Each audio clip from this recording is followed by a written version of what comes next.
খুলনা প্রকৌশল ও প্রযুক্তি বিশ্ববিদ্যালয়ের ছাত্র রাজনীতি বন্ধের দাবি নিয়ে শিক্ষার্থীদের দুই গ্রুপের মধ্যে ধাওয়া পাল্টা দেওয়ার ঘটনা ঘটেছে।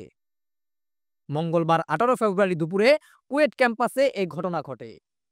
প্রত্যক্ষদর্শীরা জানান, দুপুরে শিক্ষার্থীরা ছাত্র রাজনীতির ঠিকানা এই কুয়েটে হবে না, দাবি মোদের একটাই, রাজনীতিমুক্ত ক্যাম্পাস চাই।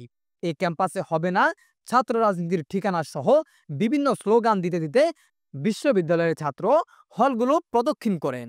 পরে কেন্দ্রীয় জামি মসজিদের সামনে তাদের সঙ্গে ছাত্রদলের অন্য একটি গ্রুপের উত্তেজনা দেখা দেয়। পরে দুই গ্রুপের মধ্যে ধাওয়া পাল্টা দেওয়া শুরু হয়। পরবর্তীতে কুয়েট ক্যাম্পাসের পাশাপাশি কুয়েট সংলগ্ন রুটে ধাওয়া পাল্টা দেওয়া ছড়িয়ে পড়ে। খুলনার খান জাহান আলী থানা পুলিশের ভারপ্রাপ্ত কর্মকর্তা ওসি মোহাম্মদ কবির হোসেন বলেন, কুয়েটে ছাত্রদের দুই গ্রুপের মধ্যে উত্তেজনা সৃষ্টি হয়েছে।